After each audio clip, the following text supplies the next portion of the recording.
Dermot, in everything you do, but especially in the novels, but also in the poetry, there's a sort of an intensity. And the intensity can come from various sources. But it strikes me that sometimes the intensity comes from a really personal, deep source. And so I really, with this book, The Lonely Sea in the Sky, I felt very, very strongly that the dedication was important. Could you read the dedication to us? Oh, I could indeed.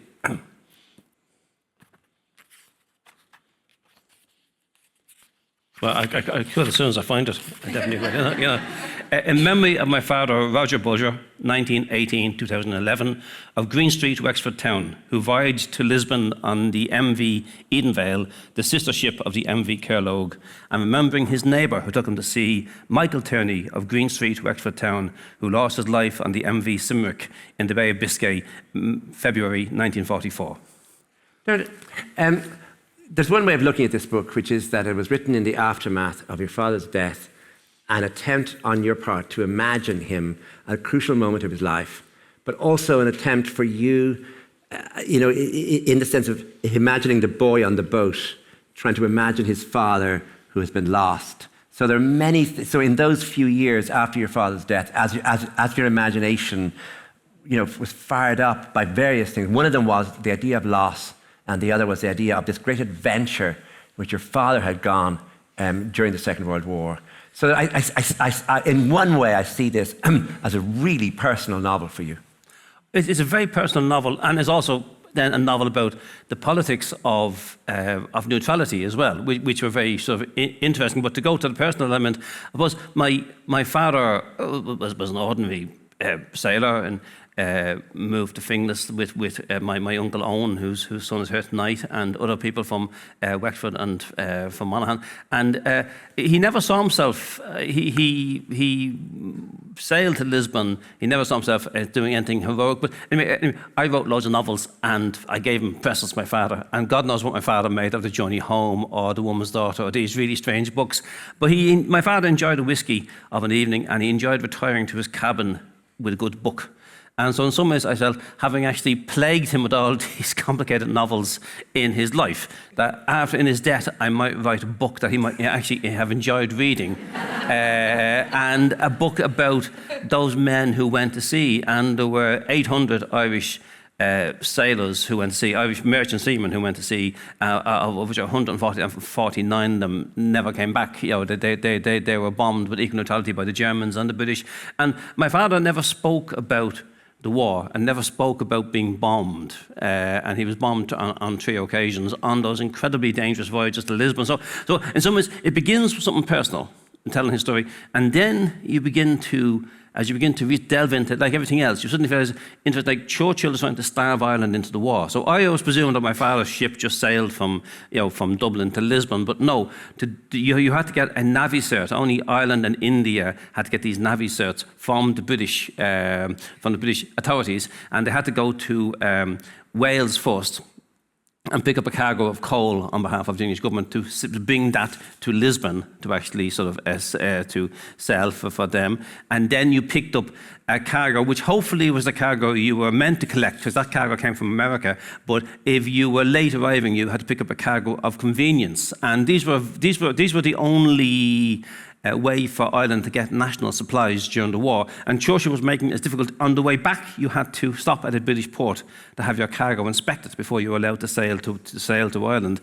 And so this is what happens in. To skip ahead slightly, this book is about not my father's ship, the Edenvale, but the sister ship, a smaller ship, 142 feet ship called the Kerlogue, which was bombed several times itself and saved a lot of lives, saved English seamen when they towed the ship along, and saved 168. Well, they picked up 168 German sailors out of the sea. 4 of them died on the ship being brought back, and the German commander, when they picked up these men, asked the Irish captain to go to France and drop them in France, and he would give them any amount of money they actually wanted if they do this. And he said, no, we're a neutral ship, we're a neutral country. And then the British authorities want them to land in England, as was the Navy Service replied, in which case they would have become prisoners of war. And instead, he actually turned off the radio and sailed for Cove on this ship so dangerously overloaded that literally it was in danger of sinking. And so a story that begins as a personal story about my father also becomes the whole way that you realise that, as you think about that De Valera was almost using these men as the front line of the battle of showing that Ireland was a neutral country behaving in a neutral way. So the personal and the political always become mixed up. Now, tell me this. You know that scene where they have got through to Valencia to say we have injured men on board, can we come into Cove? Yeah. And on the other side, the British begin to hear this and say, hold on a minute, who do you have and where are you? Mm-hmm. And then they begin to play with, one of them sort of blows into things so that it looks as though there's static and we can't hear you, which is one thing. Now, that's done in great detail in the novel. And I'm following it as I am following any sort of sea adventure story. From, like it could be Treasure Island. Oh my God, are the British going to come? What's going to happen? Are the injured? How is Jack going to deal with this? How much of that, the usual question, is an awful question, how much of that did you make up? How much of it do you know to be a fact? I mean the detail. I know for a fact that they're famous with Nelson, that when he was given an order, he turned it's in the novel. The other way. So he actually... Yeah. So that he had used his blind eye, to say, oh, well, I didn't see anything because he was looking through the telescope through his blind eye. Yeah. So they were asked to go to France, and they said no. And the Germans said, well, we're your prisoners, so that's fine. And the British did try and demand that they land in Cardiff or in Swansea or wherever, and they were giving out to when the next voyage they had stripes torn off them for not doing so. So all that's true. But then it's a hard thing to write about real people. So I actually sort of looked at the crew that were there, and then I tried to invent a crew who were of a similar age and from similar places, but I could never recreate what the real thoughts of this crew were. Right. But I tried to just capture that quiet. And also, there's my father was from Wexford Town, and you're a Wexford man yourself, you understand this. But there's Maeve Bennon was a wonderful writer who died in New York, and she has in The Springs of Affection, which is her book of short stories, the opening story. There's a man leaving Wexford Town on a horse and cart, and his mother's on one side, his sister's on the other, and they keep saying to her, like, why? They say, keep saying to him, why are you doing this to us? Why are you marrying a foreigner? Why are you bringing a foreign person into our lives? Why couldn't you marry one of your own? And they're going to Oilgate, which is how many miles out the road is Oilgate? Well, it's about 10 miles, yeah. It's quite near. Yeah. And they're terrified of Oilgate. There's all this space, and there's orchards and things, everything else. So I just think Wexford, and my father talks of Wexford as a small place with everybody looking over his shoulder. My father worked for the Staffords. John Banville's father worked for the Staffords. Everybody worked for the Staffords.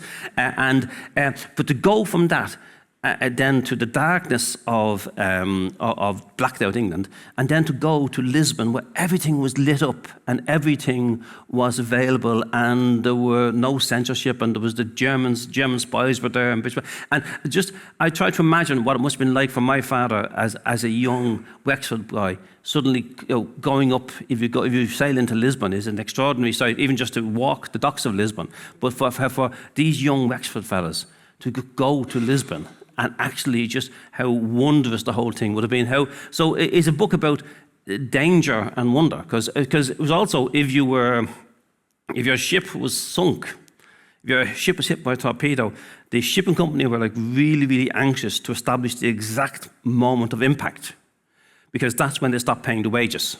Yeah, that's in the book. Because basically, when you went down, when you jumped overboard, you were no longer on the payroll, and that was so you actually had all these things. So you actually had to exist on a bit of smuggling and everything else as well. And I loved my father talking of Michael Tierney, who I mentioned there, and he was he becomes a character in the book, Miles Tierney, and he brought my father. My father worked for the my grandfather was a printer for the Free Press in Wexford, which printed the first books by Austin Clarke in his Bridge Press, and had a newspaper. Yeah. And then he actually, a neighbour persuaded him to lie and pretend he'd worked in the seminary in Wexford town, and he got a job on the ship.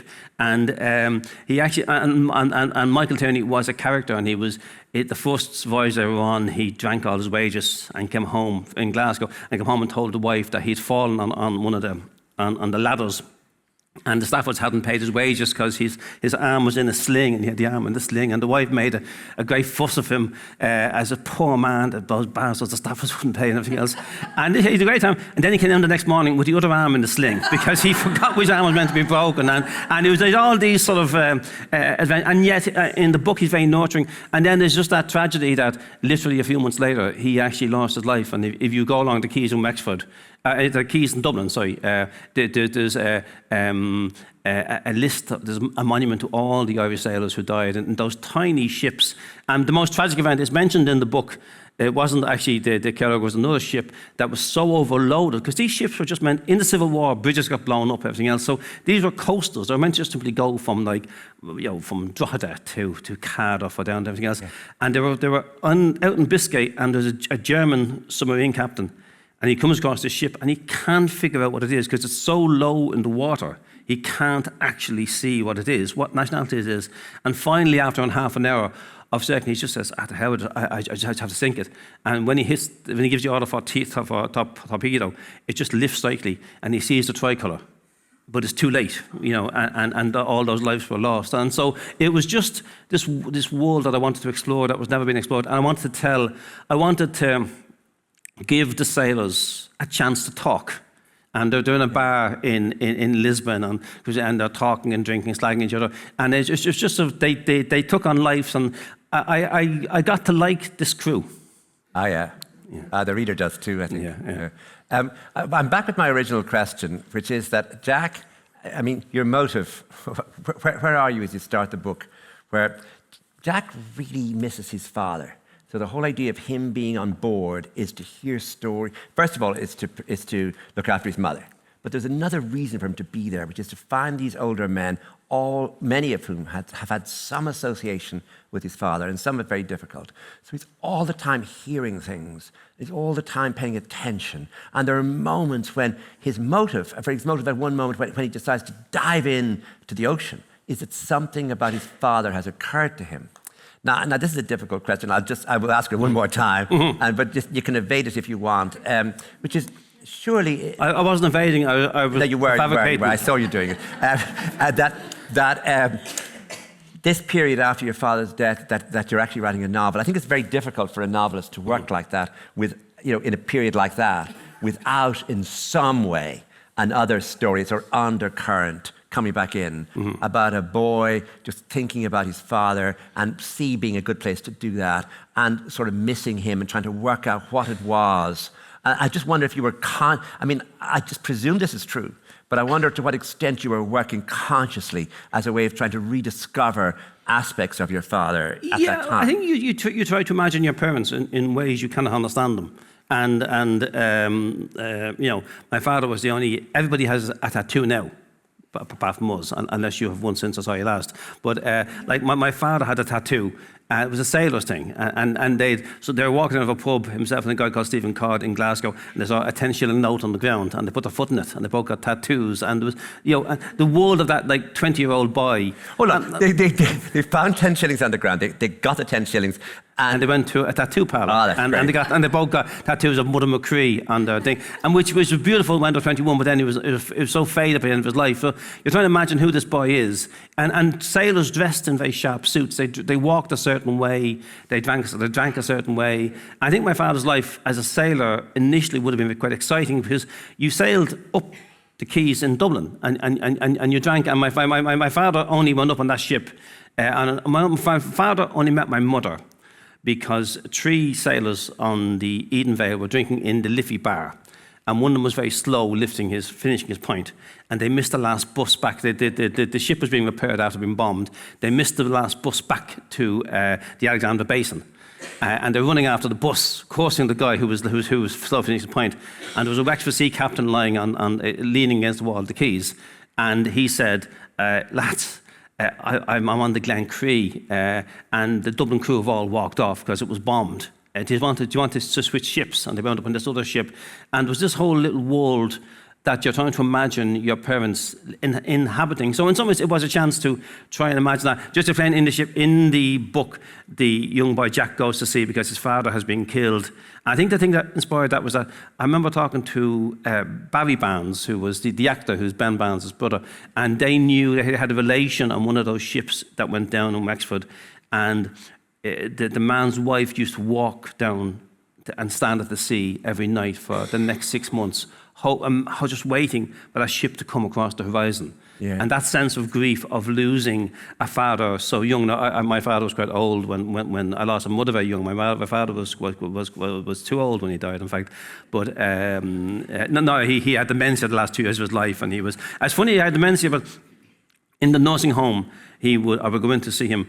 And he would say, "What's happening on this ship? I haven't got paid in weeks. And really? The captain hasn't gone. What's the skipper doing, for God's sake?" And then I'd want to ask the nurse about how my dad was doing, as I smuggled him in another small Jameson, which was my daily ritual. And I'd say, "I'll go and ask the skipper what the story is, And he'd go, back.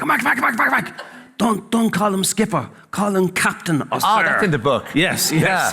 All right. The Germans call him skipper. Yeah, that's right. Yeah. So the whole hierarchy and that whole world of and my father would never wore a uniform in his life, and just regarded themselves as the lads are. Every lad on the ship is smuggling something, because you needed that to actually just make that extra few bob. And I mean, the whole of Ireland existed on smuggling.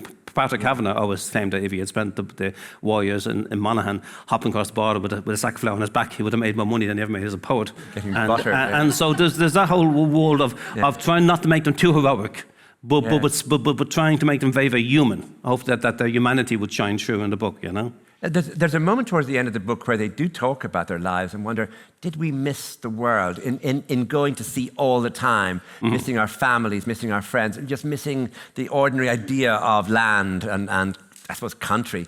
And they wonder about it. And I think my father did do that. I think he wondered, had he wasted life because he was away for. He was always away when relations arrived, which was a very, very, very handy thing, But he was. But I mean, when you were growing up. When I was growing up, my father was a registered letter that came from England with that blue cross and crisp English banknotes, and because he would send the wages home. I actually have in my little book of poems, I have the telegram from my mother sent to him to say that I was born, and his telegram back from the Princess Dock in Liverpool. So he was. I basically, my mother, my sailors used to get me 3 weeks holidays.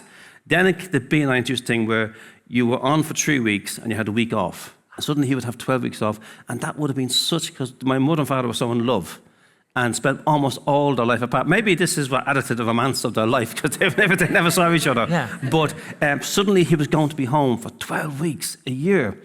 And 6 months later, my mother died of a brain hemorrhage. And so suddenly my father was there, and we didn't really know him. And he didn't really know us, because there was this sort of... What age were you then? I was 9. So there was this filter in between us called my mother, who was what happened then? I mean, was he still away? No, he would be away for 3 weeks, and then it was 2 weeks off and 1 week on, and to be back and everything else. And was it mainly between Ireland and England? No, it was in those days. It was Ireland, the Dublin, Le Havre, Amsterdam, Rotterdam, But the thing is, these were in the early days. You'd sail up into the middle of Liverpool and you'd go into the pub. But by the end of it, you were sailing to these super ports. So you were on a concrete wharf 10 miles from Rotterdam, or 10 miles from Amsterdam, or not Amsterdam, sorry, 10 miles from Le Havre, or 10 miles from Liverpool. So you never really left the ship. And I think he did feel that he lost his life. So in some ways, going back to those times, so these extraordinary things that happened to him that he never spoke about. Yeah. And you have these extraordinary descriptions in the book of what it was like when the father came home. For example, he always had things, pretend he didn't have things, presents and little things, but also when he was going again. That when he would go again, he would tend not to say goodbye to the children, but that you would hear the parents. There's all that business of I suppose, arrival and departure and all the rituals and secrecies and surrounding that. Yeah, I do remember my father coming home, and then he would come home he would land in Dublin, and he'd dock in Dublin, and just come home for 3 hours, and then get a bus back. And I remember I would walk with him as far as the end of Clune Road, and he'd go off then to get a ship in the village, his bus back in the village. But coming home was a big thing. As children, my mother would suddenly light a fire in the front room. We banished from the front room. Oh yeah, the parlour. The whole sense of that romance. And my father was on the ships that were shipwrecked as well. And he was on a ship called the Cameo, and it got caught on a sandbank off Arklow. And it was almost, and they were 3 days there, and then finally they were winched off to a lifeboat or by boat. And what he had in his back pocket was that he'd had a little doll for my sister June, which it was the only thing that he could get off the ship. And he bought, and that doll became called Cameo, and was my sister's possession for years and years. So there was, it was a strange life. My father took a rather dim view of me being a poet. Because he was of that generation, you know this, Colm. It was just they want you, their children to have secure jobs, nothing else. A job. But the only advice he'd ever give me was, whatever you do, don't go to sea. That was the one. That was his only proviso. And when I spent a year trying to write at the age of 18 with some mad notion I could become a writer at 18, but make a living as 18, he actually, he gave me money every week with some reluctance, but just to get me. But it was one thing: just don't go to sea. It's there isn't it, in the journey home, that idea of male friendship, of just two guys being very close and having a really nice time with each other. In this book, it's much more intense, and I wonder if it comes from your father talking about all the characters on the boat, the different ways these men, in this very confined space, had to both get on with each other, had to maintain a sort of solitude, but had to also make sure that that they didn't fall out or become fierce enemies. Yeah. I wonder if all that was part of what he brought home with him. But no, what was interesting was that he never talked about the ship. But then I remember, I ran into Great Fine Arts Centre, I ran a writer's workshop, and we had Seamus Heaney come down and give a read, and there was this drunk sailor came along and didn't know what, you just saw people going to a basement, wanted to know what was going on. I said it was poetry reading, and he said, I wouldn't be in that hall, because can I go in anyway? I said, you want to? And then he said, he'd been with my father he said, Roger Bolger, he actually saved my life. I was drinking so heavily on the ship, and he nursed me back to health, and he was just a gentleman. So these various times I would meet men who'd sailed with my father, and they described his life on the ship. So everything was second, but you getting these glimpses of this stranger, of this life. He had a life at home, which involved, basically going to the pub 4 times a day as religious observation, and not to drink massive amounts, but you went in the morning, but then there was this whole world of the ship that he had this little travel light bag, and I'd leave him on the corner of Clune Road, and he disappeared into a world that I knew nothing about, So in some ways the book was an attempt to try and understand that world before I was born, because it's set during the Second World War. So it was a case of just trying to imagine him at that age. Because it's described in such detail in the novel, isn't it? Each character, where each one does, where each one comes from, the sort of rivalries and the ways in which they support each other. And of course, isn't it true that when you're writing a novel, that sometimes the strongest things you have in the novel come from silence? Comes from something you don't know, that didn't get said, you didn't hear, but you often thought about or imagined. Mm-hmm. And particularly, I think, with our parents' lives, grandparents' lives, it sounds, I wonder what that was like, just lying in bed like a 5-year-old, and then thinking, I could write down some idea of it. But sometimes the less information you have, the more you can do. Yeah, and then you're putting that blank thing you have into reading descriptions of Lisbon during the war, reading books about Lisbon, and everybody in Lisbon was a spy, and information was the most valuable currency. Everybody was either a refugee, because there was an amazing diplomat, in Portuguese diplomat, who actually gave out, people were fleeing the Nazis and coming down to France, and they were desperate to get a visa to Portugal. And one day this guy came down and just gave out thousands of visas to everybody in the queue, and was disgraced he's now remembered as national hero in Lisbon, in Portugal, but was disgraced at the time because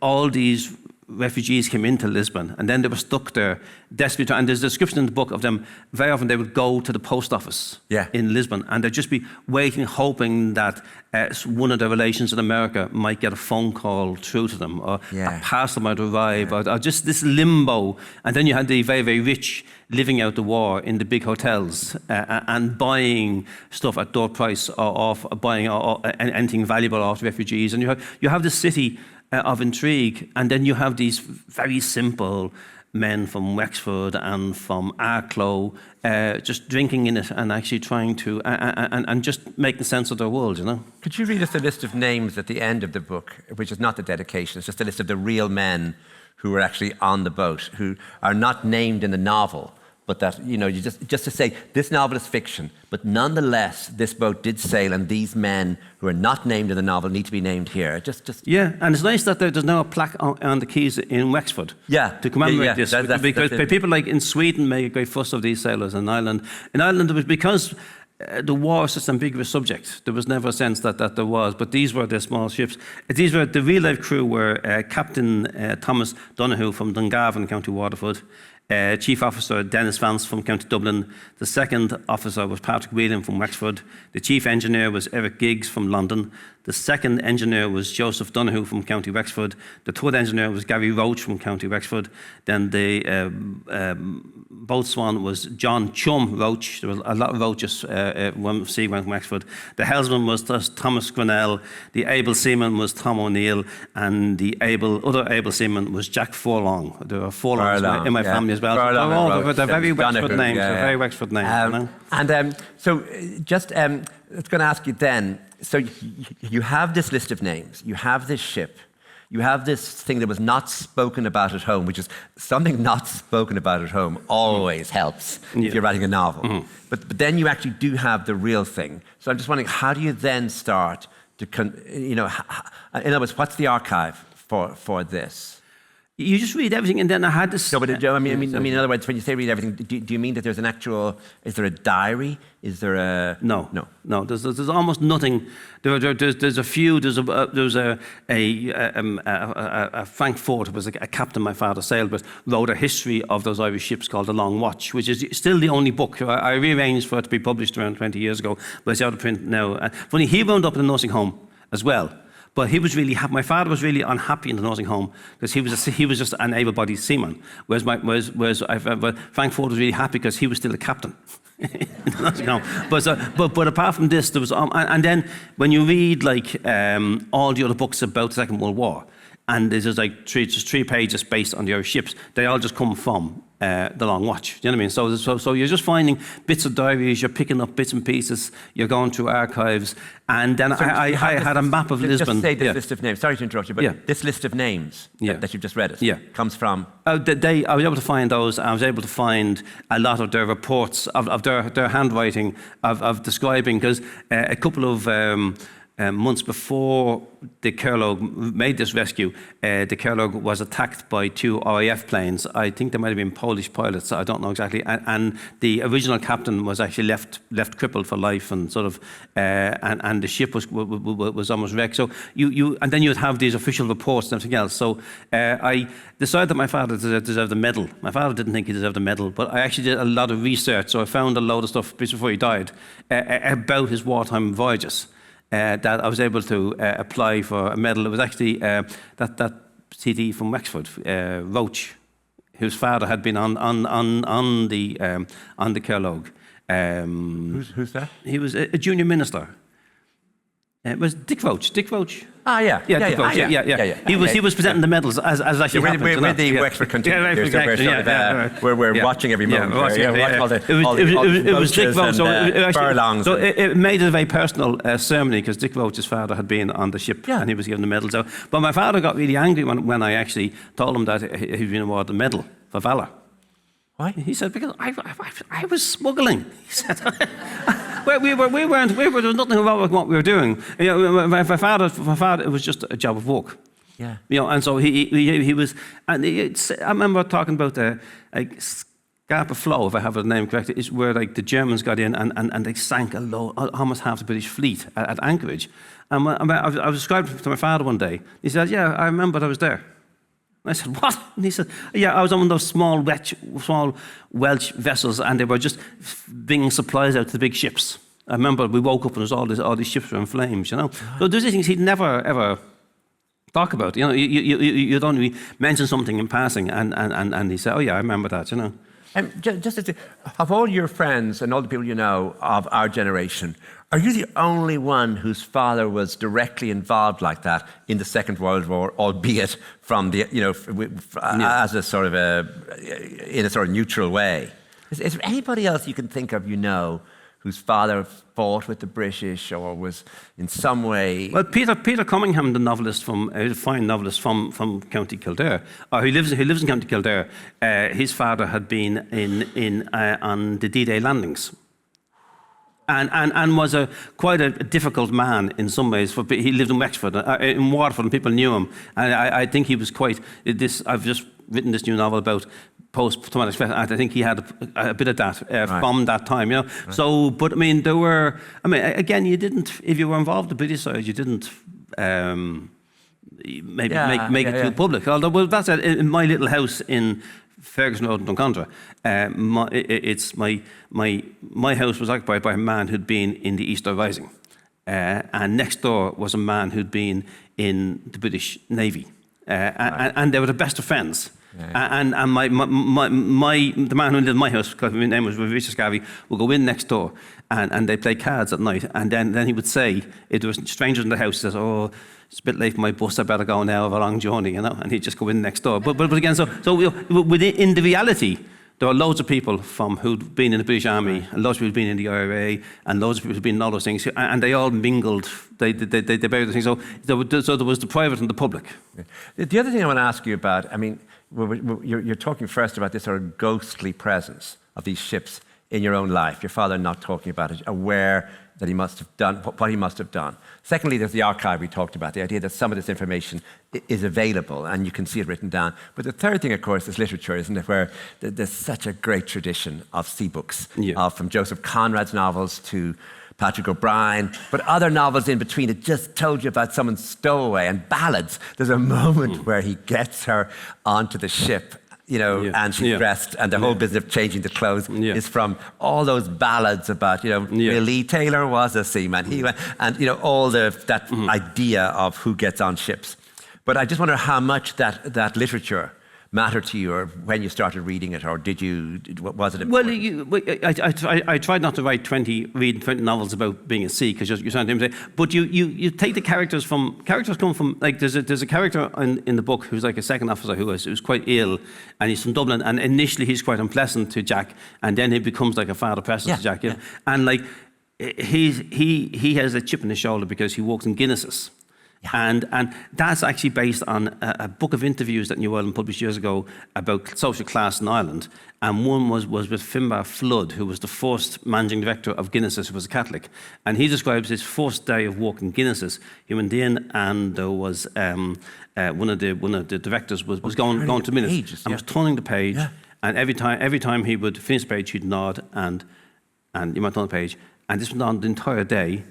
And then at a certain point of the day, the man looked up and looked at Finbar Flood, who was maybe 15 or whatever, in bewilderment. And Finbar was wondering, what's going on? And then he realised that he's finished, and he doesn't know why Finbar Flood is still there. Like, there's no thank you, there's no everything. Just like blank. Why are you still here? And so this almost shapes the character of why the second officer in my book goes to sea. He just goes, I'm not going to be. I could have stayed in Guinness's. I could have had a career. My father, it would have been, you know, a career for life, and my son would have had a job. But I refuse to stand in a room and have somebody. So the characters can often come.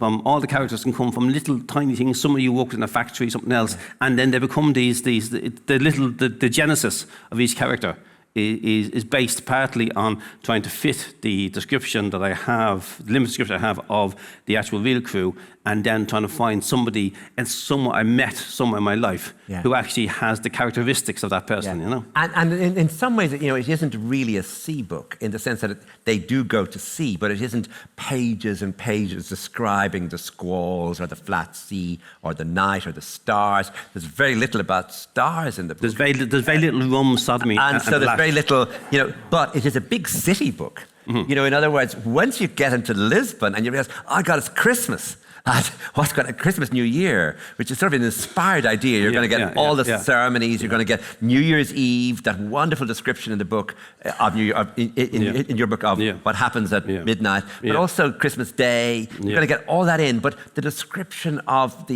first of all, the political situation in Lisbon in these years, but also the city itself, just the hills, the whole way the harbour is. So how do you research Lisbon in 1944? I found a map. Helped. And my son, who's 6'7", his bicycle got stolen from the shed, so his bicycle came to live in my front room beside my desk, and it's a very large bicycle, and over his bicycle was spread the map of Lisbon in 1941, and then there was a map of Lisbon now that I knew from walking the streets. And I suddenly said, that's amazing, like there's a Nazi propaganda shop just at that corner, just by Black Horse Bay. I can't remember the description now. So there was a particular square, and there was a horse that the man, it looked black, you know. And there was all these sort of extraordinary things on the map that were, because, you know, whereas the Irish had this censorship where there was nothing about England in the war, nothing about Germany in the war, and even there was a famous Irish Times about a friend who died in a boating accident. They had to like almost disguise the thing. Whereas in Lisbon, you can go and you could read the most vile Nazi propaganda, and you could read all the American papers and all the British papers. So everything was just there, you know. So you as a neutral country, they didn't impose the same censorship we did. Nothing, and they knew that there was value in information, and so everybody was on the make to some extent, you know. And so it was very interesting, and also it was a dictatorship, and so you had to be very careful what you said. And at one stage, the lads get a bit too vocal in the pub, and they help us like, calm it down, lads. Remember, there's a secret police here, you know. There's an element of in High Germany, your play about, you know, the whole business of Irish fans going off to Europe. To go to the soccer matches once Ireland starts to win them in about, 1988? They won 1988 to around 1989, I think. Then 1990 wasn't too bad. But after that, but that whole idea of where Irish people will find, you know, the pub they find, where they go to mass, that whole sense of the crew in Lisbon is, I think it's tremendously exciting in the way you match them with the city. But you do the same in Wales. That whole idea of the bombed city. That's right, yeah, and actually, and the city that's just destroyed, and Tiger Bay with every sort of nationality all living there, and so he's seeing all these sites of, because they have to go to Wales first, and again, my father never talked about that, but like you know, what he must have seen in England in those bombed out cities and everything else. He's a really nice guy, this Jack of yours. You know, he's really dedicated. He loves his mother, his girlfriend, but there are I try to base him on anybody from Enniscorthy, you know. There are various moments where he has a real temper. He can really flare up. Like he's not just this mild, sort of compliant fellow on the ship. Like there are times when he's fierce. Well, he's also deep. So I'm not asking you if that's based on No. I'm really not asking you that. But I'm just saying that he's a complex figure. He's grieving for his father as well. So he is out of his depth. I mean, this is my on the other side of my family, where the Flanagan side, and my mother was from a family of, I think it was 11, and the youngest was called Pat, and there were workmen down the road. They were digging the road, and he went down to ask for a job when he was very young, and he was sent back because he had short trousers, and my grandmother cried and put long trousers on him, and suddenly he was no longer a boy, he was a man. I went down and he got a few days' work there. And so there was that whole thing of adolescence was something that was invented sometime in the 60s when they began having long playing records. And before that, you know, when you looked at people, if I had to tell somebody who's 25, it looks like somebody who's 55 because they dress the same way. So in some ways he is a child inside a man's he's not wearing a uniform inside a man's clothing, trying to actually be like the other men, but also not having the emotional depths to really understand these things. And so he's on a voyage of discovery, you know. The book itself is a sort of rite of passage for him, isn't it? Where he sees things that are unimaginable. As he says himself at one point, a month before, that he could imagine none of this, and here's all was having happened to him. And one of the great things about the book, one of the things I really love about the book is how tender it becomes. You know, you think, oh, he's on a ship, he's going to all these cities. You know, something is going to disturb his real innocence. And yet the men on the boat are incredibly nice to him, protective of him, each in a different sort of way.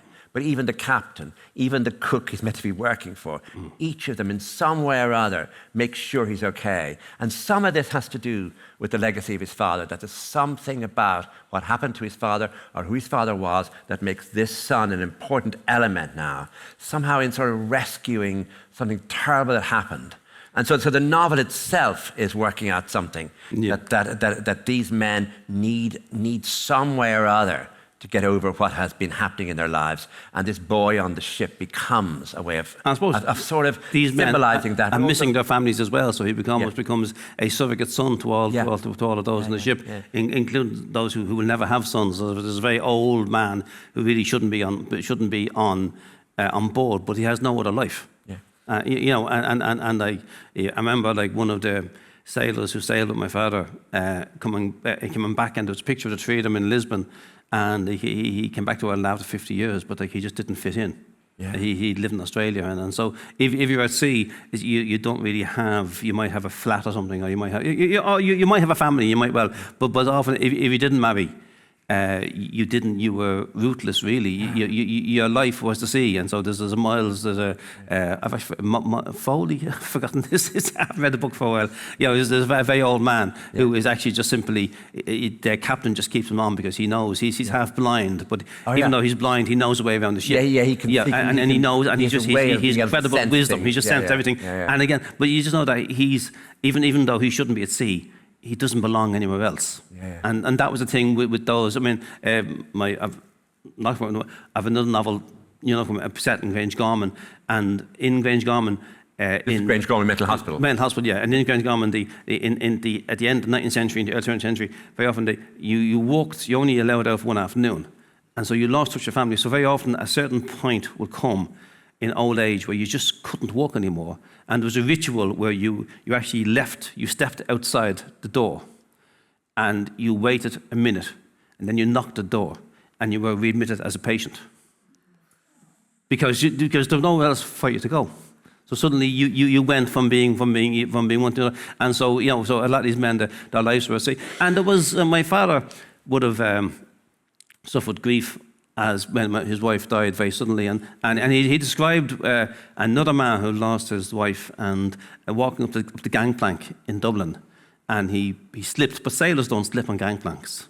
I mean, he just went down between the ship and the thing, and he wasn't coming out. Do you know what I mean? And so, I mean, the only grief therapy there was given by a man called John Jemison, and that was it. And also the silent support of those sort of men. I remember, it's a very different thing. We're talking to John Sheehan of the Dubliners, and him. I'm talking about when they'd be going out and doing a gig somewhere, you know, they would all be drinking, but at the same time, like Barney McKenna would be saying to him, you better just keep an eye on Ronnie Drew, he's getting a bit drunk, and Ronnie Drew would be saying to him, well, you better keep an eye on Luke Kelly, he's getting a bit drunk. And so they were quietly keeping, and even though they seemed wild, there was that quiet little thing of them also keeping an eye on each other as well. And I think that happened on ships as well, you know. Yeah. Dermot, thanks very much for this sort of illuminating account of the novel, which I have to say I found very intense reading. I think we should run away to see it together. And thank you very much, Dermot. It was really illuminating. It's been a pleasure.